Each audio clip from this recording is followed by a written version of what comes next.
Hey folks, welcome to the Right in the Head podcast with me, John Paul Sperling. I'm a writer and a life coach. This podcast is where we bring those two worlds together, talking about the mindset required to turn the passionate pursuit of writing into a thriving career. Coming up on today's episode. Amber Okeh has consulted and written for an impressive array of clients, including Dawg Entertainment, Comet Pictures, and Roadmap Writers. Now the head of development at Creative Control, Amber and I spoke about the importance of setting big goals as writers and having the courage and resources to go after them. Amber Okeh, welcome to the Right in the Head podcast. How's it going today? Hi, thanks so much for having me. I'm doing great. Happy Friday. Yes, we made it to the end of another working week, although some of us probably will do some work over the weekend. I'm speaking about myself largely there. Do you have plans? Anything going on this weekend? Mostly catching up on movies, going to enjoy a long weekend, and I might get a little bit of writing done. We'll see. That is the perfect answer for a screenwriter. Well done.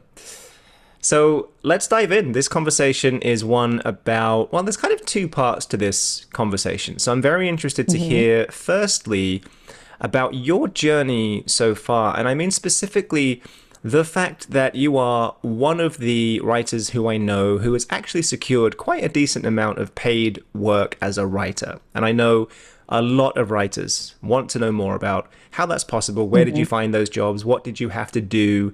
Anything that kind of assisted you along that journey. So let's dive in there. What has that journey been for you so far? And kind of what do you think has helped you to find paid work as a screenwriter?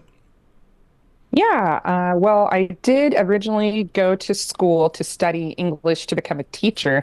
I always thought I was going to go into academia because I knew writing was hard to break into. And I thought, I'll try writing on the side. And halfway through, I kind of got inspired. I grew up in LA and I knew I loved movies and I loved writing. And I said, why not put my two passions together and I can always go back to teach.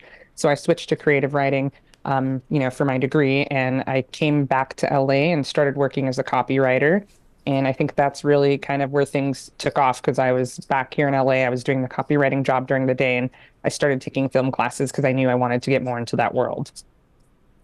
It's such an interesting, so the journey from copywriting to screenwriting is something I can relate to. I've hmm done a lot of copywriting in my job as a marketer.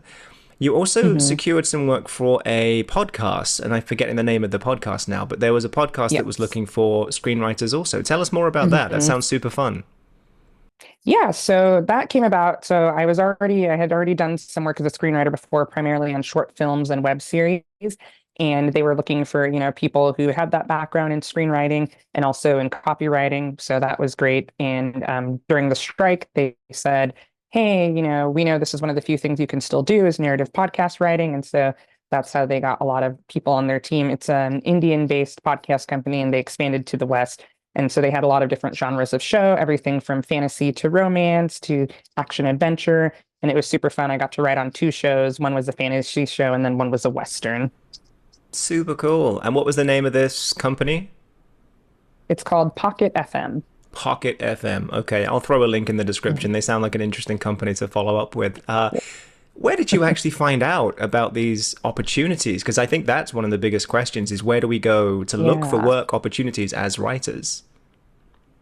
Definitely. And I think, being in LA definitely helps, but there are a lot of opportunities for those, who are wanting to do screenwriting who aren't in the LA area, especially earlier in the pandemic. Everybody was meeting virtually. Discord has been a huge help, and Twitter, even though I know it's kind of a sinking ship now, but there's still a great and thriving, writing community over there. And so this podcast job, for example, I found out about through Discord, and there's various different channels, and I can, send you the links to those as well. But there's one that's specifically for writers, and it was started by my friend Joe Mumba, who I went to Chapman with, and then another writer, Yelena War. And they just kind of wanted to create a community for, writers from all over the world to come together and just be able to help each other out and lift each other up. And so they have different threads in there for writing resources. They have, threads on there if you want to swap your scripts and like give advice, build up your resume.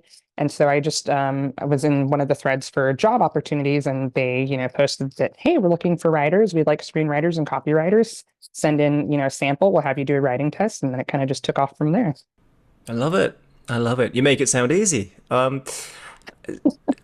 Obviously, lots It of takes a lot of people. practice. Well, so this is my next question. So, a lot of people Hmm. would have applied for these jobs and will always be applying for writers' jobs. What Hmm. is it about you? Why do you think you got picked to do that job at that time? Was it something to do with your writing style, or was it something to do with your attitude towards the whole thing? Anything you think made you stand out? Yes, and 1 second, I have to let the cat out. Of course, he decides to leave right now. All right. There he goes. Cool. I think it's a mixture of both. So definitely like my writing style, but also my attitude towards it and having that copywriting background helped. That's one thing I've noticed, especially when I'm doing interviews for these types of jobs, that translates really well is being able to write in other mediums. But, especially as a copywriter, you're sometimes you're working for just one company or you have several different clients. And so you really have to learn to write in the voice of that brand. And that translates well to being able to write in the showrunner's voice or being able to write on a particular show. And so I think having that background really helped. But then also my unique perspective on things. I'm a first generation immigrant. I grew up in LA, lived all over California. And then, I have that academic teaching background, but also the creative background as well. Yeah, absolutely. And I do want to kind of double click on that part of what you just said, being a Hmm. first generation Nigerian American. Very curious to know how much has that played into your journey so far with the perhaps influences from different cultures specifically. How how Hmm. how has that played into your journey, and what do you think do you think that has played into some of these successes? Definitely. I mean, Nigeria is a very rich storytelling culture. Oral tradition is one of their big things there, as it is in most African countries. And they're the third biggest producer of movies around the world. It's us and then India and then them. And they I did even, not they know call that. themselves. Oh, yeah, I know. I think it's funny. A lot of people don't know. And in Africa, they are the biggest, outputter of movies. They've got the biggest industry there, and they're called Wow. Nollywood. That's their nickname because they make so many movies throughout the year, right? Yeah, it's funny. It's like Hollywood, Bollywood, Nollywood. So Hollywood, Bollywood, and Hollywood. Yeah, I wonder what the fourth and fifth ones are. trifecta, Yeah. right? We have yet to see. But yeah, so that being said, so I've always grown up like watching, Nigerian movies as well as American movies. And the thing about Nigerian movies is like they're produced for very low budgets, but the storytelling is so rich. There's a lot of mythology and folklore, and there's like a fusion of a lot of different cultures there. Nigeria has over 500 different tribes and languages. And so all of that, mixes together just to create all these beautiful stories. And so I grew up kind of watching those stories, and I think, the magical realism and fantasy of it all, and mixed with religion, has kind of always influenced me, whether I knew it or not. That's one thing I started to notice when, people ask, like, what's your style of writing? Like, what's the thing that's a common thread throughout your writing? And I noticed that it's like that magical realism. There's always an element of like the fantastical or the whimsical that kind of like makes its way into whatever story I tell. Hmm. That's great.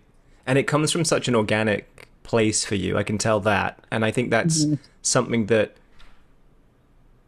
most writers are seeking is what comes from Mhm. me that's organic, that's natural, and also helps me to stand out, right? Because I could write something Exactly. that's stand out, but it probably wouldn't be authentic to me unless I really dug deep and found something about my experience that has been unique, that has. So for me, I tend to tell stories about that they're loosely based on personal development, personal growth, because I've worked as a life coach for many years, and so I know a lot about that industry, and I've even seen how that's impacted my own life, going through those journeys of learning about my body and my brain. And so, without bashing people over the head with meaning, Yeah. I do try and incorporate some of that into my stories, and I love that you can do that with your entire culture that you're coming from and that you're bringing to the scripts that you're writing. That's amazing.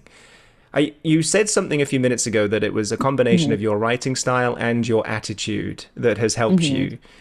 What do you mean when you say attitude? When you look at a job opportunity or any kind of doorway that might be half open for you, what attitude do you bring to that situation that you think is useful? Yeah, I think, one of the things I learned, so like I mentioned earlier, I went to school originally to become a teacher and study academia, and then I switched to creative writing and I came back, worked as a copywriter and was taking film classes at night. And then I decided I wanted to go back to school for screenwriting. And so I went to Chapman and I got my master's in screenwriting there.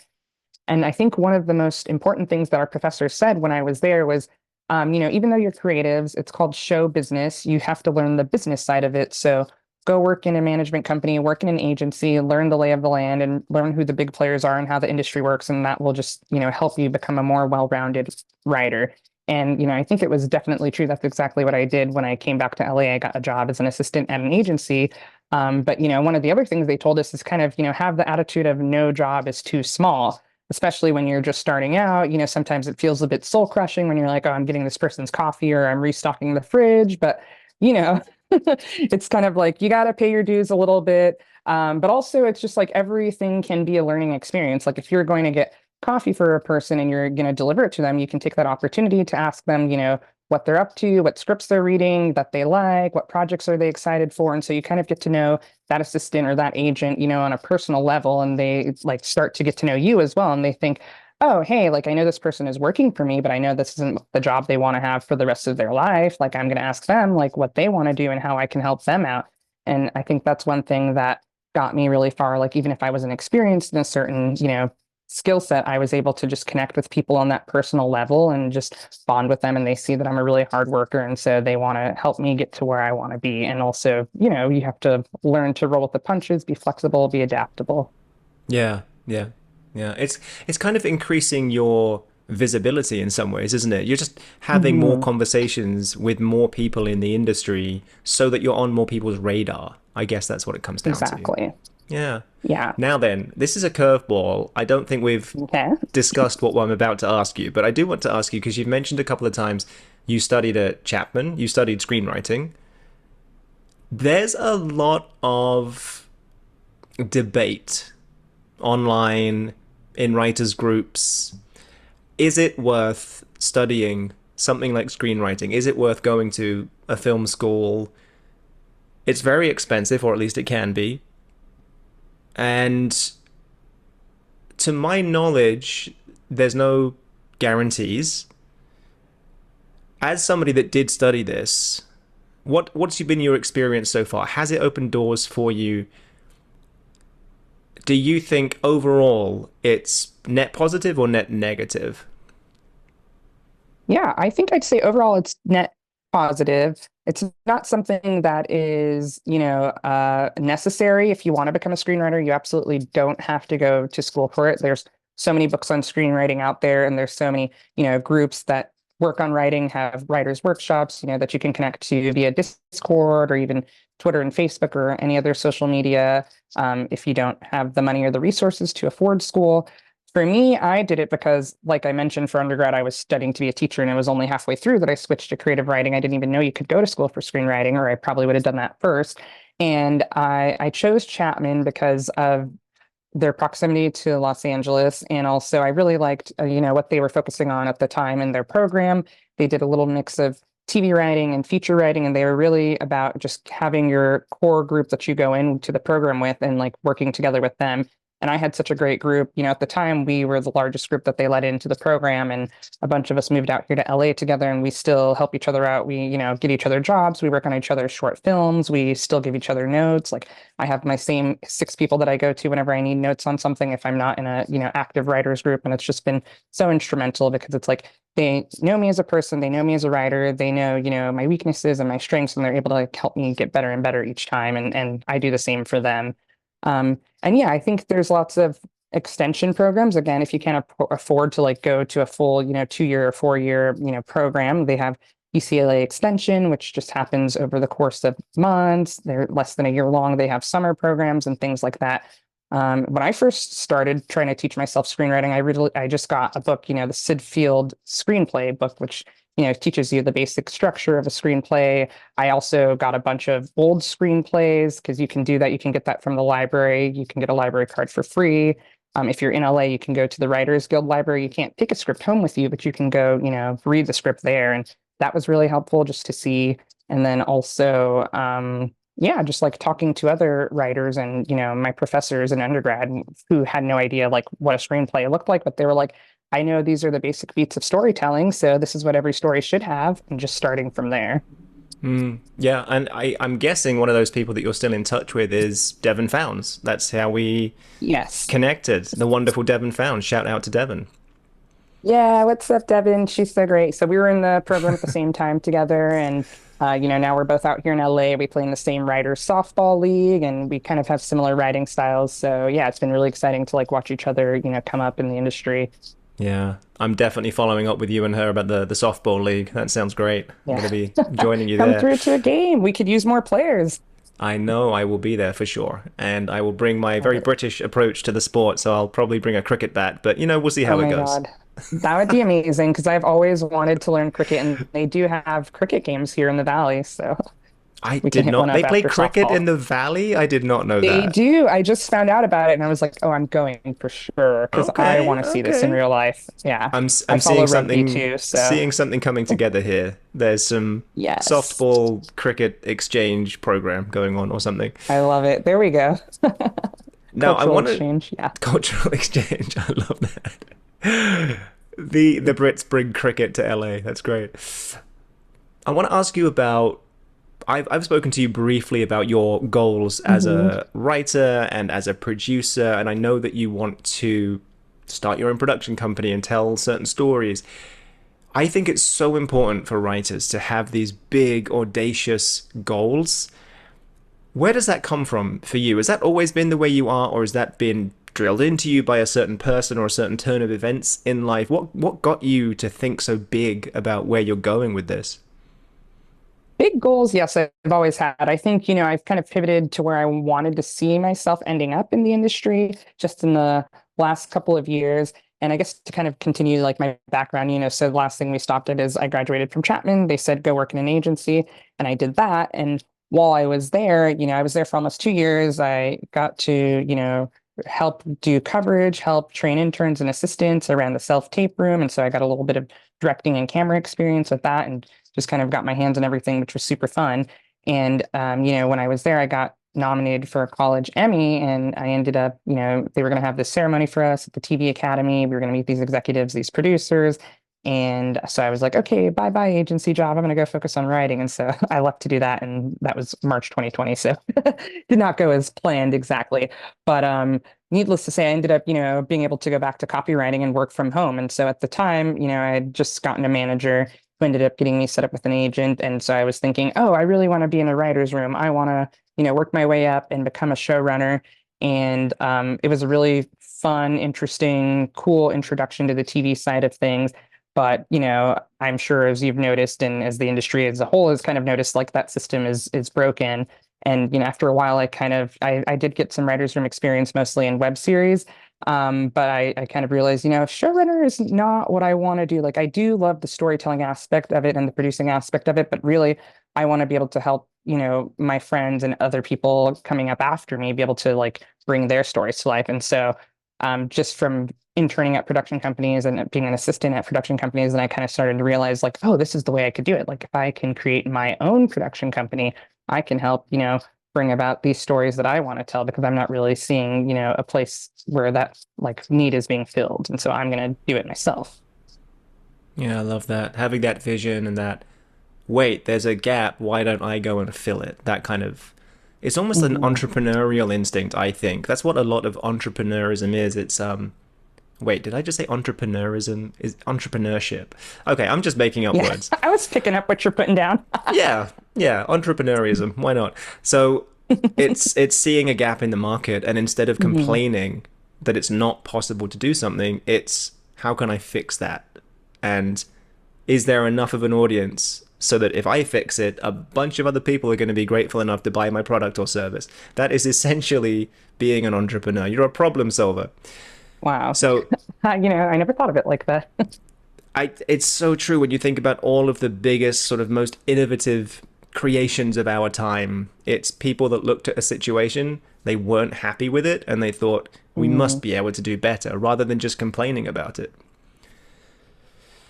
I feel like that's coming to you quite naturally by the sound of it. You're seeing that there is a gap in this marketplace, let's call it, and you're Mhm. going to go ahead and do what you can to fill it. And let's actually kind of dive into that a bit. You said there's Yeah. this a bit of a lack that we're still experiencing, and obviously we've taken some steps as an industry, but of course there's still huge issues that we need to overcome. Mhm.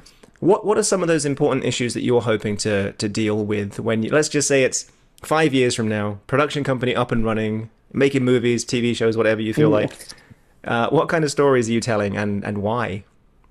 Yeah, okay, so I'll separate that into two parts, the storytelling part and then the business part. For the storytelling part, for me, I think what would be exciting, and we're starting to see it happen more and more, is just to see, stories with like Black people and people of color, genre stories in particular, so sci-fi, horror, anything a little weird.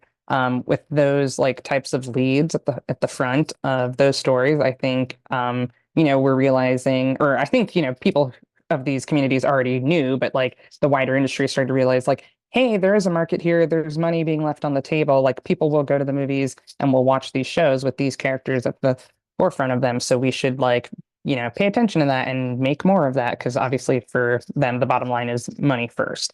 But you can do both. You can make money and have a great story. That's, Two things universal. can be true. Yes. Yeah. And from the business perspective, I'm hoping at least on the TV side that, the latter does get, fixed because, before you could work as a writer's PA, writer's assistant, script coordinator on a show. You only do that, for one, maybe two seasons. You're not doing it for 5 years at a time and not being moved up. And you're not having people who are at the mid-level writing level and they're doing staff writing jobs because they can't get the mid-level jobs. And so, yeah, I would love for that to kind of be restored because there's so many talented writers out there, but they can't get, above assistant because there's not jobs for them. Yeah.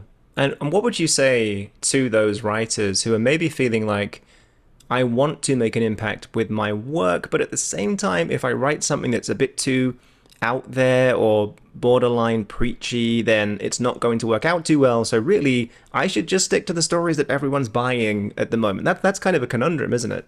Hmm.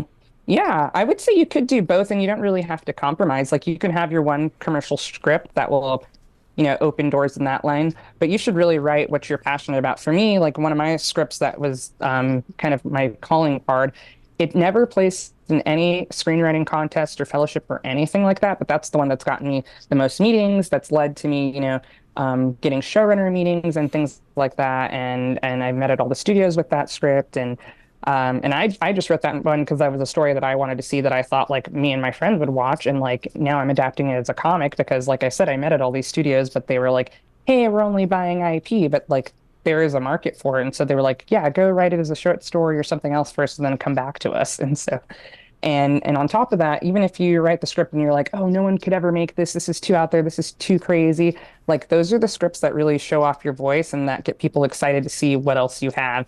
And now there's kind of a place that's emerging, to showcase these scripts. I don't know if you've heard of the Stuntlist. It was started by these two, writers that just wanted to showcase, their friends. Can I curse on here? I forgot to ask that.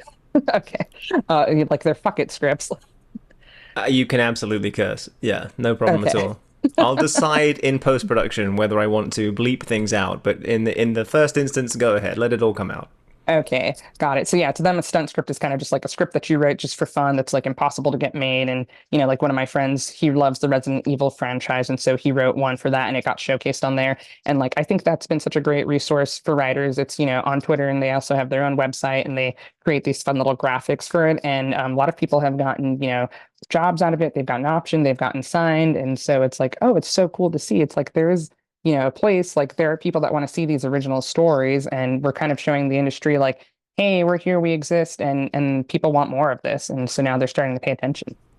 That again, very entrepreneurial. They saw a gap, right? Because they're thinking to themselves, most writers have a script that's this stunt script. It's never going to get made. What are they all Yeah. doing? They're just sitting there gathering dust. Let's do something with them. I love that. I'm going to actually look that up because I Yeah, have and a it's couple so of those great. scripts that are never going to Oh get my made, gosh, you but should but I submit. love them. Yeah. They can open doors, because now Yeah. executives are like they have like a list of executives that they go to that will kind of ask like, oh, before you show this to the rest of the world, show it to us first because you guys, showcase really great talent. Wow. So yeah. Okay, there we go.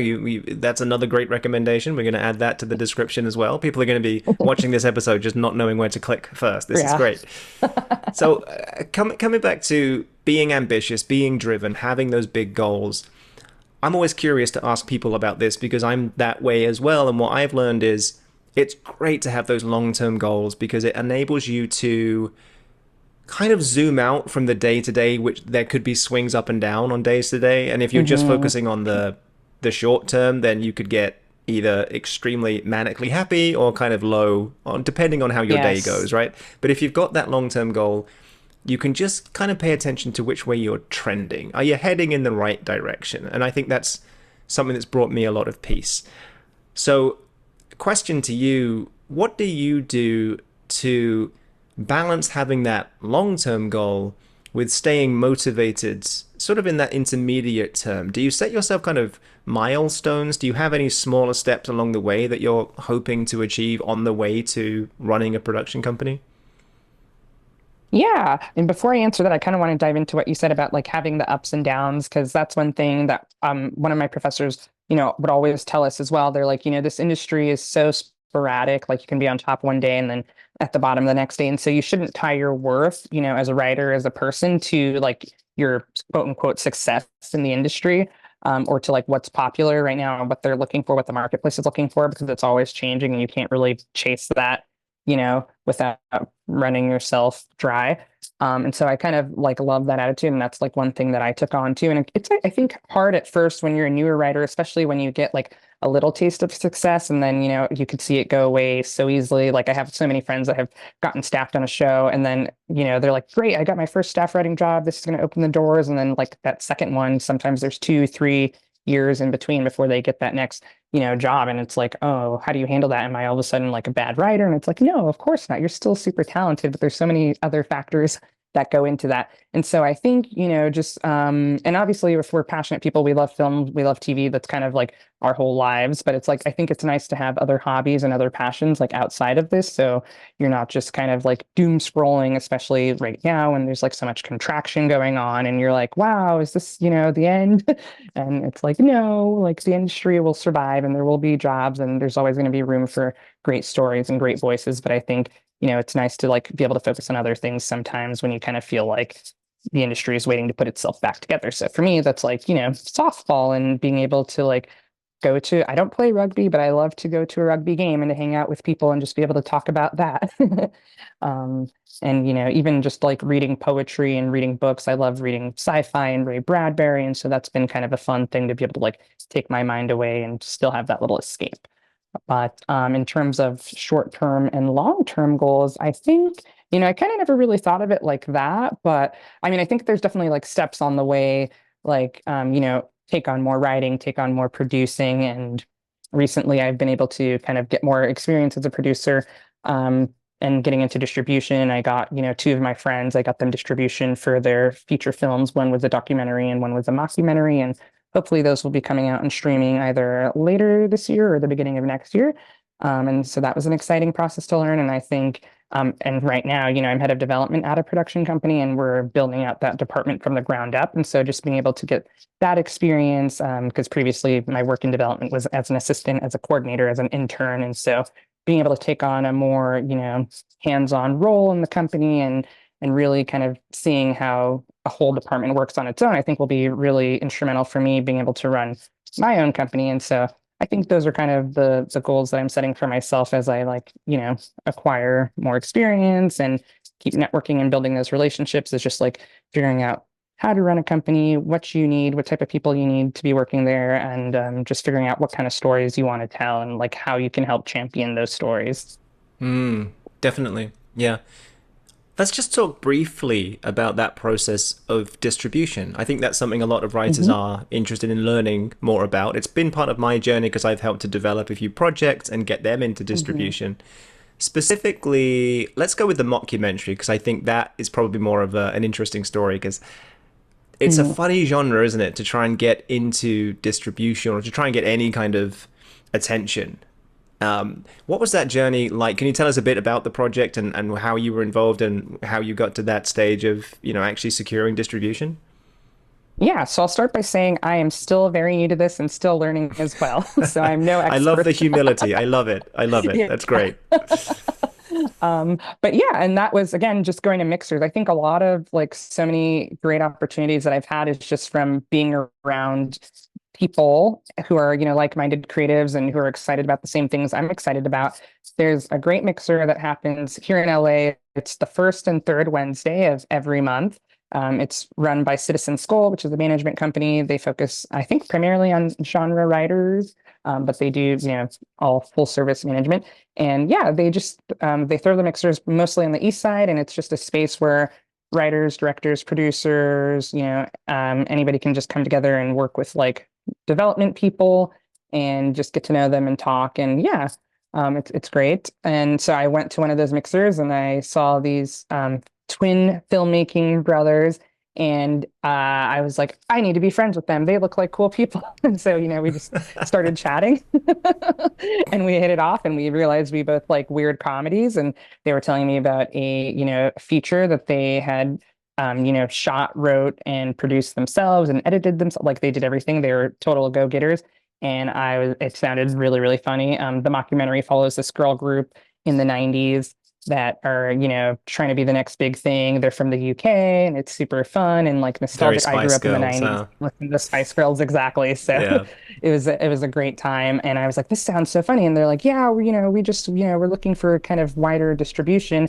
And I was like, well, I have a producing partner that I work with that has a distribution deal at a company, and we are always looking for, great films. So send it over to us. If we like it, we'll, set up a meeting, we'll send it to the distribution company, and if they like it, then we can talk more. And so it was all kind of just very organic. It wasn't like I went into this, mixer thinking like I'm gonna like get business here. I gotta meet with so and so. It was just like I'm just here as myself, as a person who likes films, who likes comedies, who likes, weird comedies especially, and they also like that sort of thing. And so we just kind of connected on that personal level first, and then it became, a business partnership.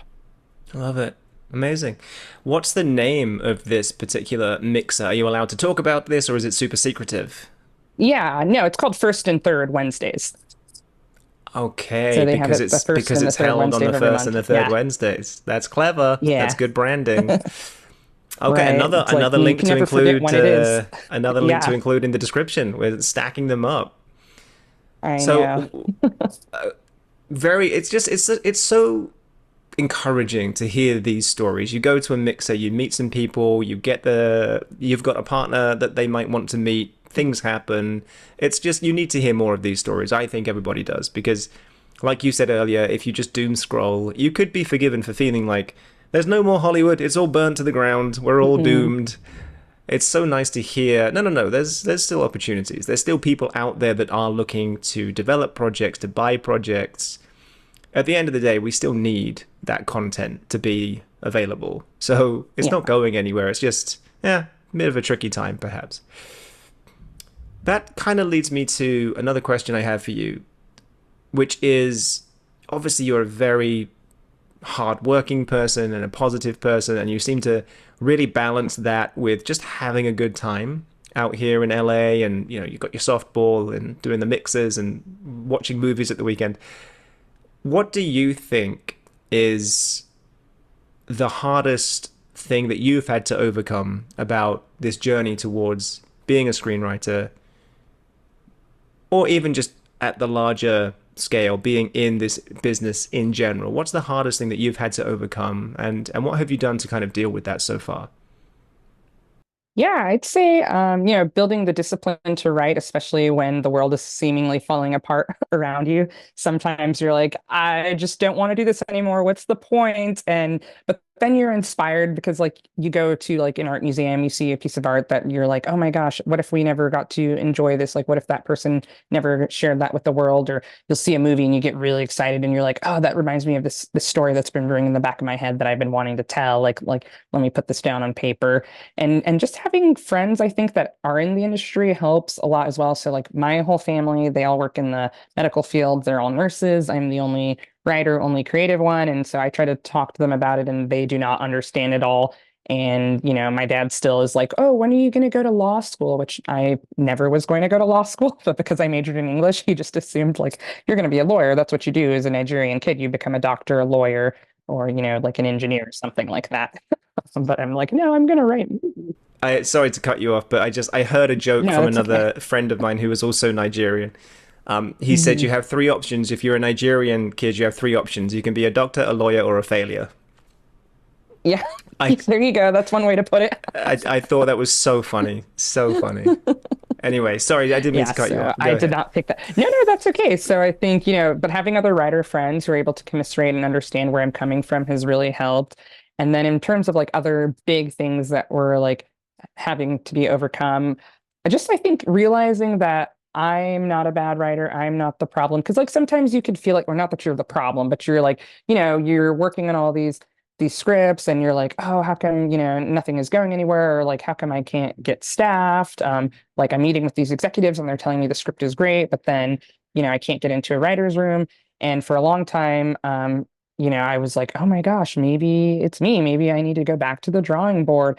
And then just being able, I think the strike, as terrible as, it was that we even had to go on strike and everything that like led up to that, I think one of the beautiful things that came out about it, or came about from it, was just being able to be on the picket lines with, writers at all different levels, people who are at your level, people who are trying to get there, and people who are way above, and just being able to talk to them and realizing like, oh, it's not us, it's like a systemic issue. We're all going through it. We're kind of all in the same boat, and like we all really do want to help each other out. And like it was just really, really cool to see, to be able to talk with like showrunners who are like, yeah, like I'm facing the same issues that you're facing, and like, we're gonna get through it. I was in high school when the first strike happened, and I was here in LA, so I remember that. But I was obviously not in the industry yet. So from just seeing it as like a person who like enjoys watching TV and seeing how it like affected everything, or not the first strike, but when the last strike happened, there's been many strikes. But yeah, and then for people who were in the industry during that time, and to like be in this strike now, again, they were just talking about, how much more community there is, and how they're excited to see like all the things and the changes that are going to be made. And obviously it's kind of a slow thing. It's not going to happen overnight, but I think, it's nice to see that there are people who are in the decision making side of things who do really want things to change for the better. Hmm. Very wise words. Very wise. If you could give, let's say, a fairly new writer just one practical piece of advice that you've picked up on along your journey, what would that be? I would say connect with other writers. And I mean, I know sometimes it's hard, especially if you're in a place when you're like, I don't know where the other writers are. But if you have, access to the They're all playing internet and softball. That's where they are. right, exactly. We've all switched over. We realize we like being outside and away from the computer. Yep, yep. It's But now yeah, that's now going to be the full time. We've just given up writing. We're just going to start a softball yeah. league. Some of us were previous softball and baseball players, so that helps. Lots of us were not, but it's all good. Well, now I don't know if I'm Very going to fun. turn up. Now I don't know. I don't want to Yeah. be embarrassed by the pros. No, you should come through. I never played for, well, I played one semester of intramural in college and it was indoors, Right. so you could totally come. It's all right. I'll still be there. Cricket bat, helmet, everything. That'll be There you great. go. Yes. And you'd be like, this is the right game, right? So, But the piece of advice, yeah. Yeah, I would say connect yes, with back other to that. writers. Yeah. That's how, yeah, you can start to build your core group. If you're not on Discord, get Discord. The great group that my friend and Yelena started, it's called, WJ Mixer. I'll send you that info as well. There's so many resources that I think I've just found really helpful, that even if you're not in LA, you can still use them. And they do virtual mixers, I think like every month or every 2 months. And yeah, it's just great to start building that community. And I think the really nice thing about that too is they have a channel where it's like ask and offers, and you can be like, hey, I have this, sci-fi 30-minute pilot that I'm working on, but I'd love to get some notes. Or are there other sci-fi writers that kind of want to get together and exchange scripts, or even just like do co-writing? So like if you're in New York and this person's in LA and this other person's in Canada, you pick a time and you're just like, hey, we're just going to all hop on a Zoom. We're going to write for an hour. Like we're not going to talk, but we're just going to, keep each other accountable and just write with each other. And like that has just been so nice, just to be able to connect that way, and just have that community of people like who you trust to like share your writing with and hold each other accountable, and just to like do fun stuff with. Like we, go see movies together. If we're here in LA, we go play board games together. Yeah, so it's a good time.